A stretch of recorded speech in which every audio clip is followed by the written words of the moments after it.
whakarongo ki te tangi a te korimako. Kōrero flowing out the hook of force. Kaupapa relevant, kaupapa out of bounds, kaupapa exigent, kaupapa paramount. Nā ko nā whakapiri mai ki te kaupapa tino whakahira whakarongo pi kari mai. Hare mai, o Taringa hare mai. We gotta gather up close everybody. Gather up close everybody. Kani move that body. Kani move that body. Ko te reo kia tika, ko te reo kia rere, ko te reo kia Māori. Ko te reo kia wana, ko te reo kia ora, ko te reo kia rangona. Koutou katoa e ngā iwi, e ngā taringa, e mihi atu ana kia koutou. Koe nei te mihi nui atu kia koutou, atu i te pukapū o Taua mutu. Taua mutu. Ai, kei raro hoki nei te manaakitanga a te wānanga o Aotearoa. Me ngā tautoko a te māngai pāho, me irirangi te motu. Tēnā rā koutou katoa, ko Taringa e tau nei. Tēnā koutou. Tēnā koe tuhene. Tēnā koe, o tira tēnā koutou. Tēnā koutou, ai. Me o tātou whakaro ki tō tāua hoa. Me tōna makau, kei tērā atu taha o te ao. Ki tā wāhi. Ki tā wāhi, kei tuātu o te moana, kei tā wāhi, kei... Austria? Kei Austria, kei Tiamana. Well, I ki te au Switzerland. Ai. Raiwa. I te ata nei? I te ata tonu nei. Ai. Ina nahi rā. Ai. E haere ana ki... E haere ana I Uropi tēnei wā tonu. Ko he hararei, kei pēnei mai koutou, he hararei. Hoi no I roto I taua hararei, he mahi nui. Ai, he mahi nui. Hoi no, ka waiho tērā kōrero hei tana hokinga mai ki te kāinga. Ne, pēhea koe tuhene? Ai, e ora pai ana hau, kua... Ke haere. Ngā mahanga. Wā, he takunga pai tāu, en hoi no, hore kau aku takunga mo taku pīki haere. Kamatu, kei roto tonu tātou I te mahurutanga o mahuru Māori. Anō reira ko hau tēnei e whakatutuki tonu, e whakapororia ka tonu ana ki te ki te kaupapa o Te Reo Māori. A hoi no kia koutou hoki, e hoki ana ki tēnei kaupapa, aha ko iti, aha ko nui tō koutou whakau, tēnā koutou katoa mahuru Māori. I tēnei praere whakamutunga kia mohea hoki ai tātou.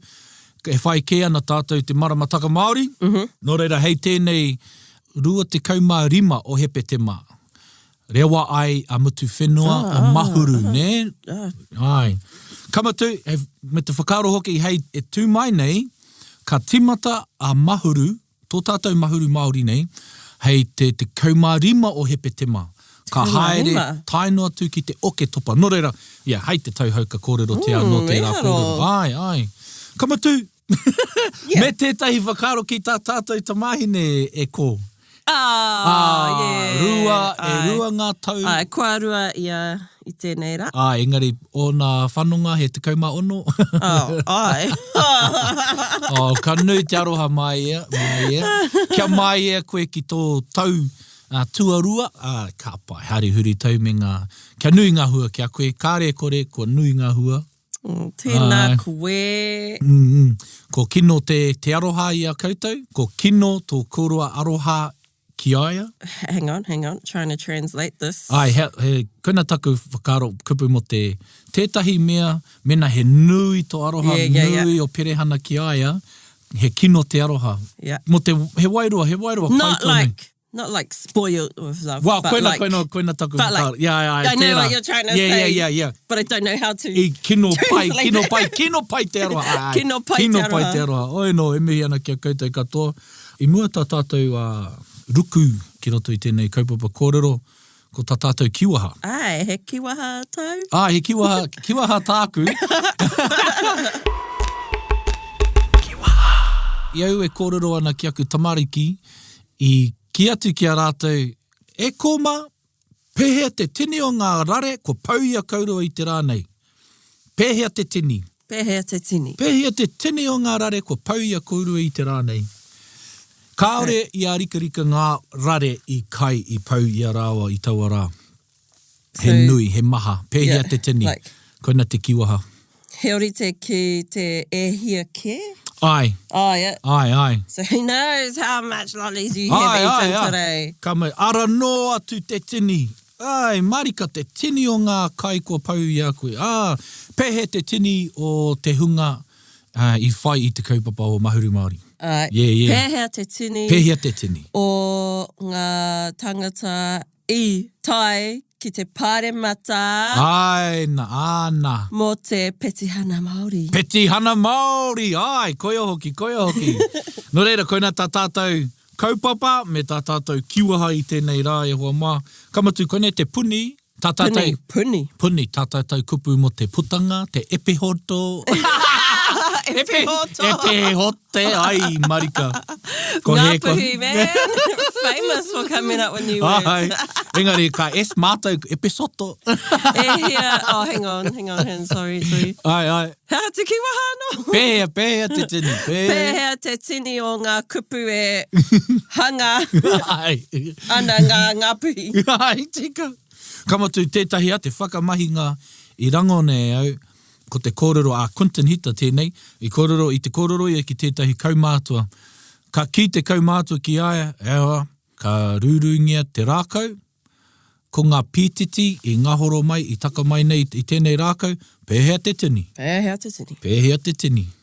No reira, koina tētahi atu I whakamahinga, ka whakamahinga I te mutunga o te rerenga. E hoa, ngā waiwai I takahia ngā tepe o te whare Paremata I taua tau, o te ko tahi mano iwarau whiti te kaumārua, pēhea te tini. Pēhea te tini. Koina tētahi mea pai nā te mehe poto. Cool. E hoa, te hunga I haina I te Petihana Māori, pēhea te tini. Wow.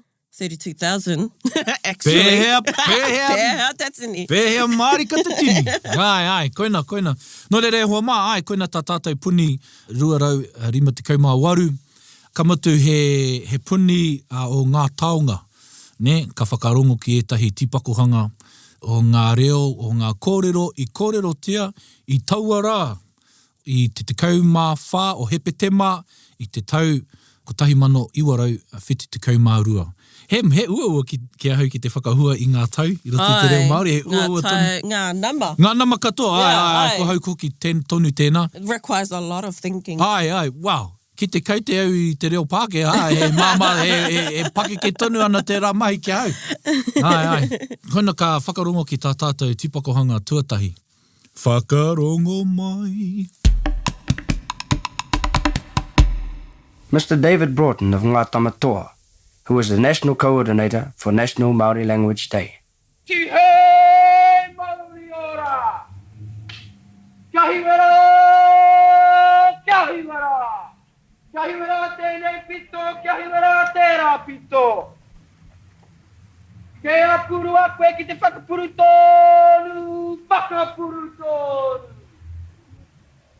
E te whare tūne, tēnā koe. Tunga mate, haere ki ngā tūpuna, haere ki te aupauri, haere. Tunga ora, tēnā koutou. E te rangatira, tēnā koutou. E ngā kuia, tēnā tōrua. E ngā Māori, ke te haere mai anō mātou, ki te inoi, kia inoi ki te tauatanga.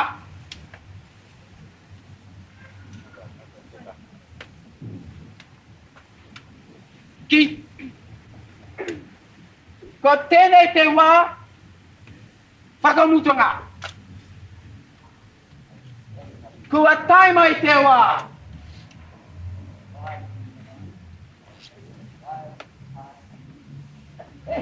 Mō tātou ki te tū, ki runga. Nō reira, e ngā rangatira. Ho mai o mātou, ho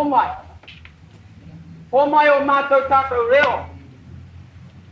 Ho mai o mātou tikangatanga, o mātou tūpuna. Nō reira e hoa mā. Tēnā koutou katoa. tohea mai. Te waka. Ki te urunga. Te waka. Ki te moenga. Te waka. Ki te takotoranga. Pai marika nea. I really, to be honest, don't know much about this Māori language petition at all. Pai, koina te take kōrero te ana e tātou tēnei kōrero. Nā te me, ko te he reanga ne, ko tātou te reanga māngari, ko tātou te reanga waimarie. Yeah, privileged. Ai, koia hoku. No reira he hurutau tēnei ki a tātou. Kamatu, ahakoa he mōhioranga ōku ki tēnei kaupapa. Ai, kāre tino, e harai te me e mōhi ana ki ngā tai pito katoa tēnei kōrero. Engari, pai tēnei kōrero. Kamatu me te pono, me pono hoki tātou. Ko kōrero ki ētahi o te hunga i te kura kaupapa. O ētahi kāre rātou mōhi ana ki a piranga ngata. Ki ngā momo pēnei i au rāwiri paratene. Rāwiri paratene tēnei e hoa mā. Kei pēnei mai koutou he kaiwhakari noiho ia. Ai, he kaiwhakari. Ai. well, yeah, I mean, that's what I mean. Like, Ai. I know Rawiri Paratine from Shortland Street Tika. and Paikea. Ai, Paka. me te kura prai. Yes. And then I was like, who is this David Broughton person? Ai. Trying to look up information last night. And then I was like, wait a minute. Ai. That's Paka from Paikea. Koe hoki. Ai. Kaua ko koe pāpura. Ka pai hemi. Yeah. Kaua ko koe. The same person. And then what amazed me was ngā tamatoa. Koe hoki, e hoa, kamatu, te momo i roto i taua rōpūna, ne? He momo katoa e rā tangata. Ai. E mōhio ai ki te hanga o ngā momo i nāia nei, me mōhio koe i ahu mai rātou ihia. Ko Rawiri Paratene tēnei, ko Tameiti tēnā, mua i tana tāmoko, ko ai atu, ko Hone Harawira mā. Sykes, Ai, Annette mā. Hilda. Hilda. Morehu McDonald. The Jews, Whaimatu Jews. Whaimatu Jews. Ai, ko Whaimatu Jews. Ko ia te kaiako i Wikitoria. I whakarite e rātou tētahi rōpū ko te reo Māori, te hapuri reo Māori. Te rōpū reo Māori, koe ni Wikitoria, te reo Māori Society. Oh, okay. Ai. Nō reira, o e rā rōpū katoa i hono i taua wā, ki te whakarite i tētahi petihana. Yeah. Ko tomuroa tētahi i roto i taua ai. Kei reira tētahi atu kōrero i runga i te ipurangi, e kōrero ana tomuroa rātou ko tana whānau, mo tana whai i te reo. Yeah. Me tana whai wāhi atu ki tēnei kaupapa o te petihana Māori. Hoino, koina te reo o a Rawiri Paratene i te wā, i tai atu rātou ki mua i te whare Paremata. Hei ko tāna, mo tēnei kōrero, i ki mai, ka ki ia, ki hei ki tāna, kāre ia i mōhio ki te reo Māori. Engari, ka tū ana ia, Te kōrero Māori. Ka timata i te kōrero Māori. Yeah. Ka matu, ko tana tamahine, he kaitōranga pū ia. Ai. Marama Davidson. Ai. Nō reira, he momo e nei tangata katoa. Nō reira, koia tētahi o ngā kai kōrero. Actually, now that you've said that, that's pretty hearty, like, for somebody who wasn't super confident in speaking te reo, but he still got up there and gave everything that he could at Parliament. Ai. Ko ngā kāre a roto ke roto i ai, taua wā, e kore ka hore, pēhea te tini. And, you know, this was back in the days when they were just petitioning to pretty much speak te reo Māori, so... Ai. Wow. He petihana kamatu, he petihana, ke whakākona ai te reo i ngā kura, kamatu, ke whakanui ai te reo mo te kotahi rā. Yeah. Nō reira, he kotahi... Oh, wait, hang on, that's something I wanted to know. Do you know? Was the Māori Language Day already a thing before this petition, or did it start after it? Iaua, ka reo tino mōhio. That was one thing I couldn't work out. Yeah, ka whakarohia tēnei kaupapa, ka pēnei au, anō ki au, koina te rā, i whakaara ake i e rā kaupapa. Koina oku whakaro. Nō reira, he kōrero pai tēnei, mo tātou katoa, ngā reanga māngari, ngā reanga waimarie. And kamatu, he iwi whakapapa tātou, nō reira, ka te anō tātou kia hoki ki te pānui, ki te ako i ngā hitori. Kei noho kuare no i... Yeah. I actually, you know, now I do look back at things and think, wow, how come I didn't know this? And I should be making more of an effort to recognise these people. And tātou e hoa, koina tētahi mea me pēra kia tātou anō ia te wā, i whakaro. He wā tōna me pānui, au me ako, au me whakarongo. Kamatu kaore he takunga i enei rā, he māma ki te toro atu ki te ako. E hoa. He maramatanga kei aku ringa. Yeah. Engari, ka mātaki ke au, i pēnei au nā pōra, i te mātaki au i ngā kiriata, me pēhea te tunu rare. Ko ki te koe era. Ewa, he ngahau, he pāreka reka te mahi, ka mai nōna. The patterns. Tō rātou mahi te pepperminti. Nō reira e hoa mā. Kaore he takunga. Kaua e kōtiti haere. He wā mo te ngahau, he wā mua no mo te ako. Ara, ke mihia te kauhanga nui e hoa mā. He kōrero anō tau i mui tō tāua hau atu ki te rātu te pakonga. Kau. Kua nawhi. No re hoa mā whakarongo mai ki tēnei ti pakohanga. Kia he wala e te reipu, kia he wala e te rapu, kei purua koe ki te tōto, whakapuru tō. Tēnei mātou e hara mai nei kia koutou, e hari mai nei te reo, o mātou matua, o mātou tuku. O te reo nei nā te tuai ho mai kia rātou.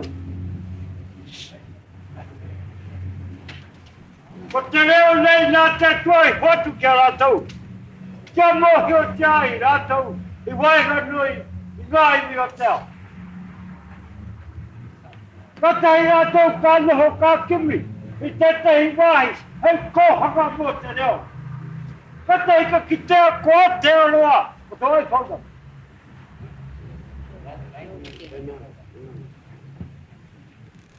Te hara mai nei mātou, o te reo no taki. Pērā te tei kau mātua, kei o toinga te hitoria ka motu, o ki teigo. He nui ngā hāngia tēnei tangata. Ko ngā kai oro koi ngā hāngira. He pirau, he kutu, pini. Koe nei ngā hāki patu tangata. Ko te rongoa mo tēnei mea, e mokua nāo kei mea. Ega, nāua no te kōrero, kei iau te patu takata. Te tāna mai e te Pākehā, ka tei te whakaki e te ngā umura, i te kai Pākehā. Te haere te ngātua tāua te iwi Māori. Ka kai ngā kai. Aha ko whatie i ngā turi. Whatie i te kaki. Ho kai a ngā ringa. Te awa ngāka teua ngā Māori. Kōrero mai e nei te reo tauraka reka o te Pākehā.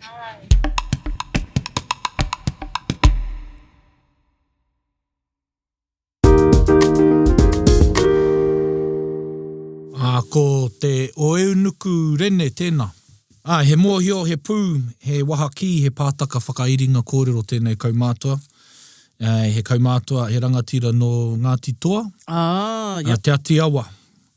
Koia tēnei, ko te mana whenua. I arahi nei te Petihana Otira, te hikuroa o te ope, ki mua nei te whare Paremata i taua tau. Kamatu nāna no te Petihana i whakatapu. Ki tētahi karakia. Okay. I karakia te ei a tētahi karakia. I whakamahia hoki ei a tētahi patu. Ko taua patu, he patu nā te wera hauraki, he tupuna no Ngāpuhi. Okay. He taonga. He taonga i tukuna ki aia. Hei ko ngā kōrero nei, ko te niho te ingo tēnei patu, i whakahokia kia pēni henare, kia Ngāti Hine, kia Ngāpuhi. Wow. Ai, te matengo o tēnei kraua. Wow. Engari, koera tētai atu kōrero, i whakamahia tēnei patu mo te karakia i runga i tēnei petihana. Nō reira, koena tētahi muka kōrero. Oh, that's cool. Ai. You've really done your research. I rangahaua iau. Nō reira, ahakoa he Pākehā te mahi, te petihana ne. Yeah. Engari, ko whakaurungia, ko whakatoingia, te whakaro Māori, te wairua Māori ki roto i ngā mahi, ne? Yeah. That's cool. Kamatu, ko te whakapono, e whakapono ana, koira te take i whai hua te petihana, nā runga anō i te karakia, me te whakamana o te mana whenua i runga i te petihana. Yeah. Yeah. That's something that I've been enlightened by in the last sort of year or so, is how important it is to get the mana whenua involved in something when you are doing anything in their area. Koia hoki. Yeah. Ai, whakarohia tēnei, ka tai tētai rōpu ki tō whare, ka whakatū rātou tētai kaupapa. Yeah. Ka puta koe i te whare iti i te aha rānei, ka oho rānei koe, ka haere ki tō ruma noho, ka kite i tētai hunga. Mai ana i tētai mai, ka ki koe. Ewa.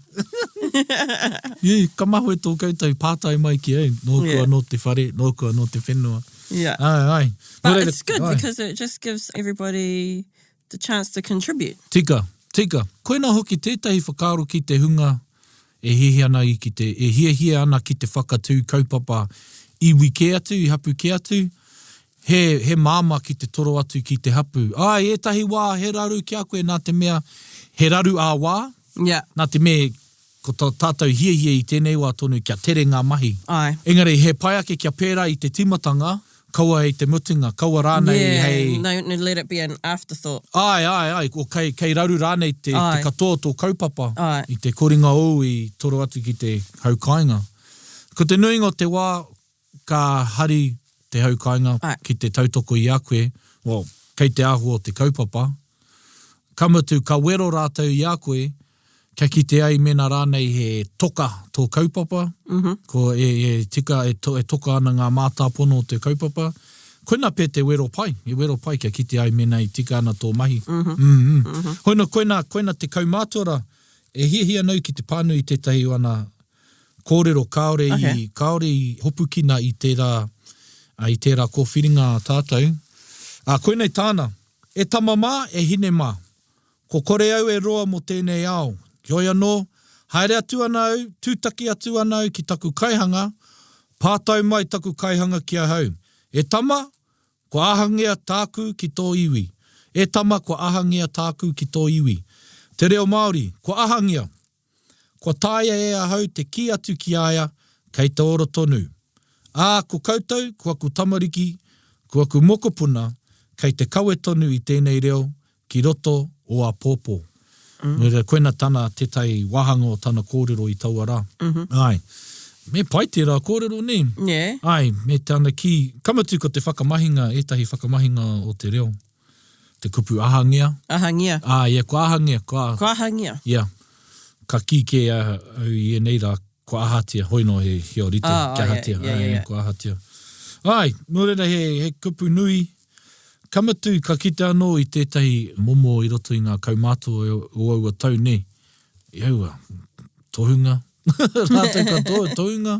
Yeah. He mōhia no tērā ao. Well, yeah, because they were like the last stalwarts kind of, of that type of reo, of that type of knowledge, and like we're all still trying to reclaim it. Ai. So I guess, we could regard pretty much all of that generation as tohunga. Tika tau, ka whakaro ake au, ko rātou ngā ika, ko mātou ke te hunga e noho ana ki te taha o te moana.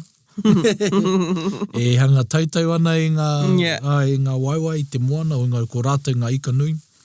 Ai, nō reira, koina tētai atu wahanga. Kamatu, ka kitea whānuitia te whakāhua ōna, e arahi ana i te rōpū.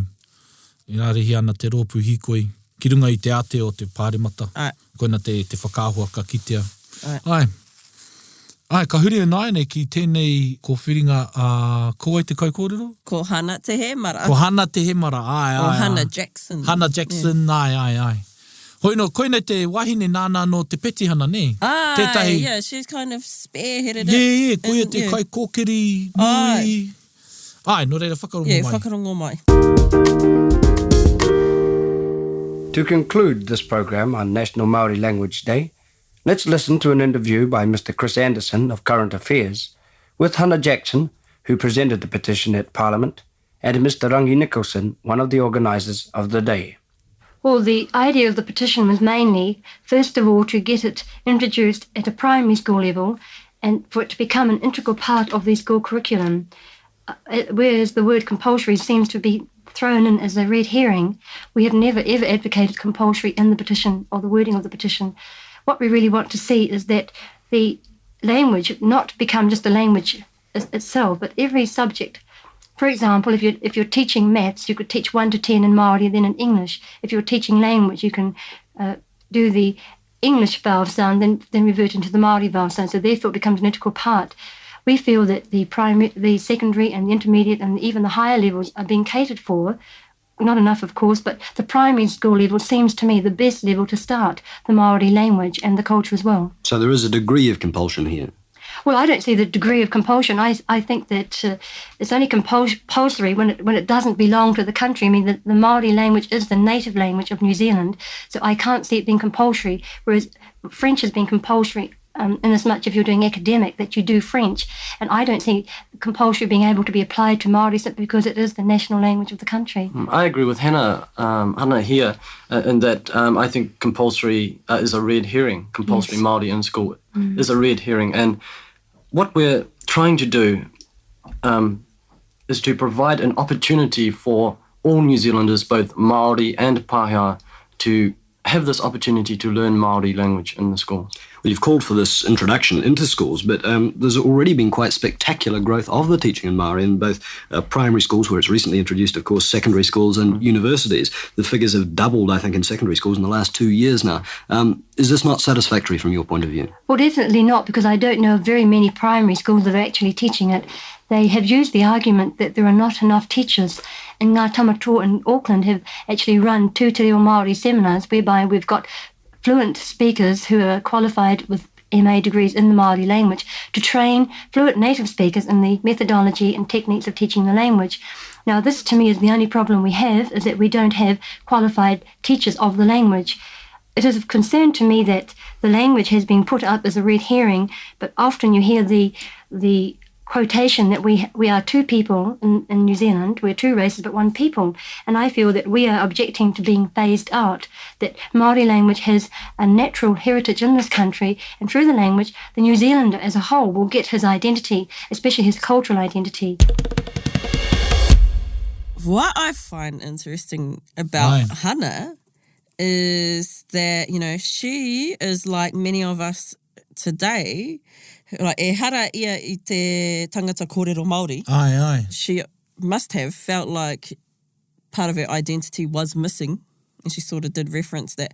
And how cool is it that she got this petition together? I need to add, this petition took like over 2 years to gather up all of those signatures. Tika tau. But yeah, her being a person who didn't kōrero Māori, decided to get all of this mahi together, had the support of Ngā Tamatoa and kaumātua, and they took it to Parliament, and look where we are now. Tika tau e hoa.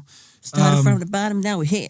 Ka whakataua no tērā whakaro o te hunga kōrero Māori, koina tō rātou aroha ki te reo Māori. Yeah. Me te kōrero I nainei, iho pū manoa ai koe mo te reo Māori, e hara I te me kōrero Māori. Yeah. Engari, ka tai e nainei, he hara ka taia, engari, ko hoe no tau, he tautoko I ngā kaupapa. Yeah. Me nā kāre koe e hihi ana.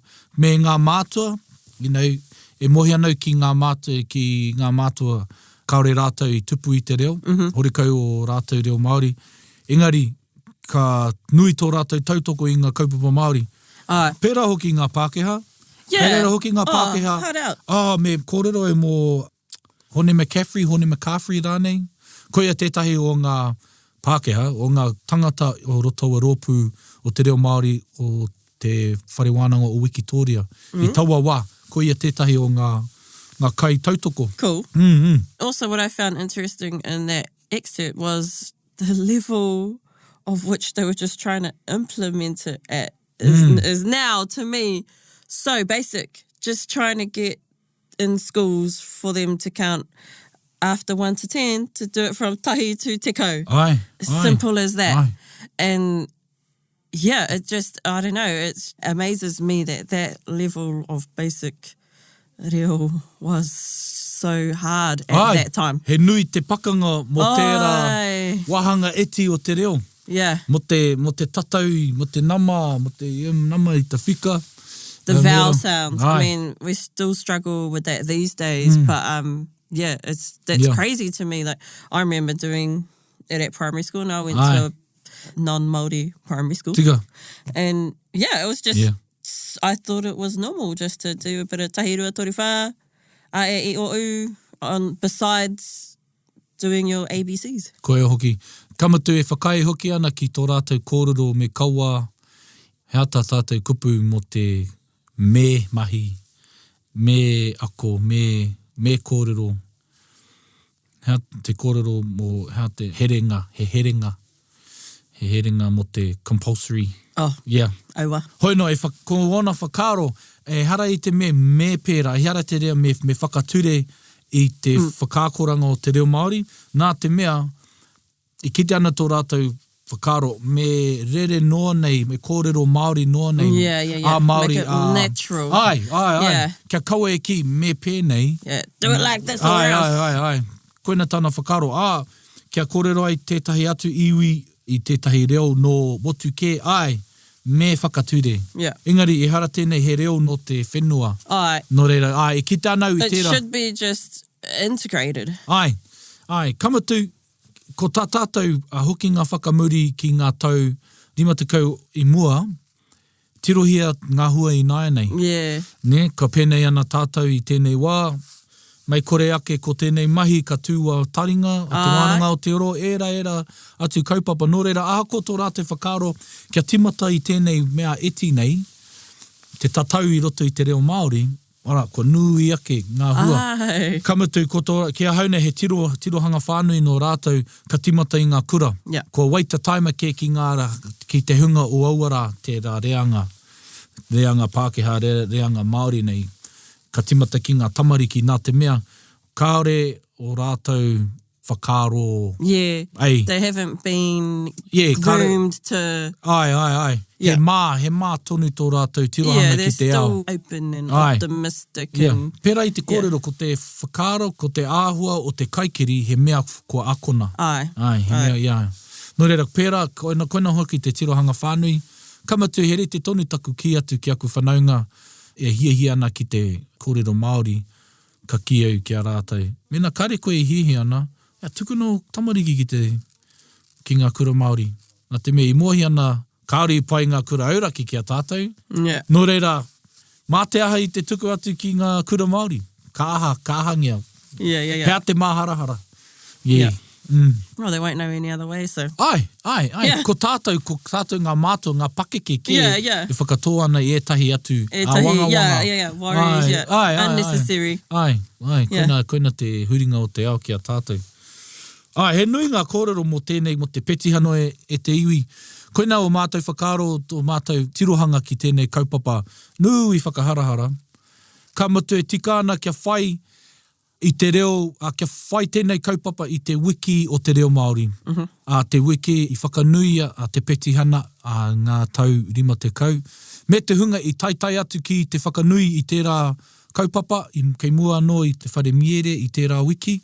No reira e mihi ana ki tēnā I haere ki reira. Tu tētahi o hana... O tētahi mokopuna o hana. Tika. Ko hana tōna ingoa. Ai. Ki te kōrero. Ko petihana. Yeah. Ai. Tino kahurangi ia. Kamatu ko tana hoa a Hirini, Hakehana, Hirini Jackson. Rāwatahi, I upoko pakaru. Yes. Mo te oranga tonutanga o te reo, o te iwi Māori. O ngā take Māori. Ngā take Māori katoa. Yeah. Ahakoa he iti no rātou, he iti te reo kia rātou, kia rāwatahi. Man, wow, the times back then, I just remembered I read something last night that at the time of going around to gather up signatures and stuff, Hana and the likes of Ngā Tamatoa would get like rocks and stuff thrown at them. So just, te karawhiunga o ētahi kia rātou, ne? I know, I'm just... I kōrero rātou, ko ētahi hoki he Māori. Yeah, oh yeah. You know, ko kaha te Pākehatanga ki roto I ngā Māori, I aua tau, I aua wā. Yeah. Nere whakarohia tēnā, kāre tautoko nā, kāre tō iwi e tautoko ana I a koe, kāre hoki te rātu iwi e tautoko I ana koe. That's some guts and some strength, man. Yeah, that those people still had the courage to carry on. Ai, ko hau I tēnei ata tonu e whakahihiri ana I au ki te puta ki te tono kawhi I roto I te reo Māori. Engari ko rātou ke, whakapau, I nui ake o rātou poro kia pai tētai Petihana Reo Māori. Yeah. Alright, he tirohanga pai tērā. Ai. He whakaro anō au? Oh, I just want to say, I looked it up before. Ai. No, Māori Language Day started after the petition. Ka pai. And then a couple of years later, it became Māori Language Week. Kia ora. Now, we still have Māori Language Week, but we also have Mahuru Māori. Mahuru Māori, ai. Kāreroa ka tau mahuru. Yeah. Mahuru tau. Mahuru tau. Māori tau. Tau Māori. No reira, tā tātou waiata e hoa? Ko tō tātou waiata o te wiki, ko reo ora, nā pere wehongi, engari he mea hangarua tēnei, sort of. It has influences from hidden in Melbourne in it too. Ai, mo taua waiata ngā iwi e, ne? Ai, Kei ngā roto rā. iwi e, Ai. ngā iwi. And I puta tēnei waiata I tērā wiki. Ai. I te wiki o te reo Māori. I te wiki o te reo Māori. Ai, o tēnei tau o te 2022 mena e whakarongo ana ki tēnei. Hei ngā tau rima tekau. Muri ake.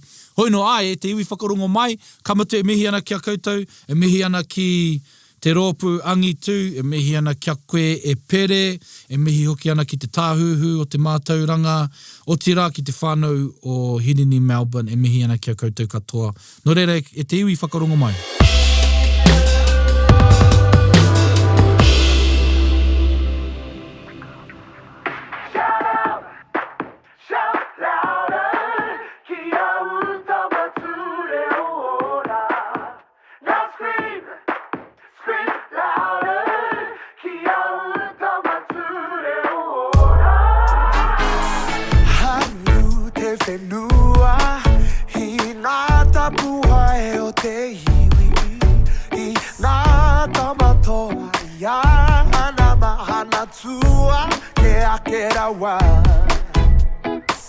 Haru te manawa I ngā roi mātai He ke tonu nei no te hunga mai ka utonu te koke Ngā iwi e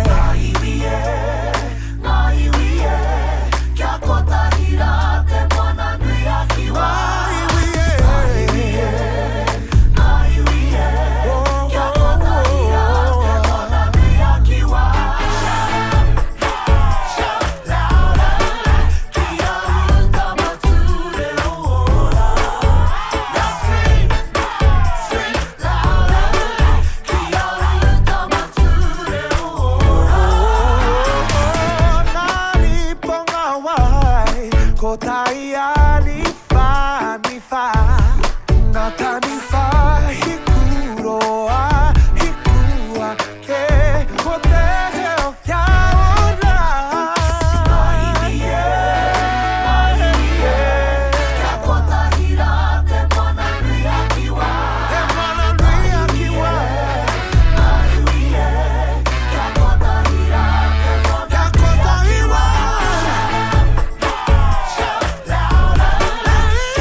Ai, rere kē tēnā rangi, te rangi mōhio te anei. Ai, hoino he papai ko whakahaungi anō tēnei mō tētahi reanga anō. Ai. Whakarongo, tautoko. That song is such a banger. E hoa. Kia tika I mean, the tika tau. And the new one. Ai, he tino waiata. Tēnā kia tātou. It's such a easy one to join into if you're not super confident on the words. Ai. Mēnā porotehi ana, koina te waiata. Tamatu, tamaora. Ai. Nō reira, te iwi, koina te tō tātou koha, tēnei kaupapa te Petihana Māori o te rā, te reo Māori. Ka mutu, ko Taringa, tētahi e taunaki ana i ngā mahi i oti i a rātou. Nā rātou anō ngā mahi taumaha, hoi no hea tā tātou anō, amo tō tātou reo. Kāre ko atu, kāre ko mai i te kōrero tia o te reo Māori. I ara, aha ko te iti, aha ko te nui. Kōrero tia, mānawa tia, whakamanahia, era atu kōrero katoa. Mahuru tia te reo Māori, tō ako i te reo Māori, aha ko te iti, aha ko te nui. Mēnā kaore rānei, e rongo ana i tērā hikaka ki te kōrero Māori, tautoko hia, tautoko na te hunga, i ako ana i te reo Māori. Nō reira, koina tāku he kupu anō au. Kia mahuru te reo. Kia mahuru te reo, kamatu, mihi ana kia koutou. Ai, mō tēnei mahuru. Hei tērā mahuru. E hoa mā, hei te oke topa. Kōrero te ai anō te reo Māori. Hoi no te iwi ka nui ngā mihi kia koutou katoa mā te wāhi ngaro. Tātou e manaaki, e tauwhiro i roto i ngā mahi katoa o tēnei wiki. Hei kona mai. Tēnā koe e hoa. Ai. Good mahi. Hei kona. Bit whakarongo, bit kari. Gather up close, everybody, buddy. Yeah, tahuri mai ki au, whakarongo ki te tangi a te korimako. Kōrero flowing at the hook force, kaupapa relevant, kaupapa out of bounds, kaupapa exigent, kaupapa paramount. Nā kona whakapiri mai ki te kaupapa tino whakahira, whakarongo pi kari mai, hare mai, o Taringa, hare mai. We gotta gather up close everybody, gather up close everybody. Kani move that body, kani move that body. Taringa. He mea tuku nā te wānanga o Aotearoa, nā te māngai pāho me irirangi te motu I tautoko. To listen to more episodes, search for us on your podcast app and subscribe, or follow us on Instagram and Facebook. Taringa. Whakarongo mai.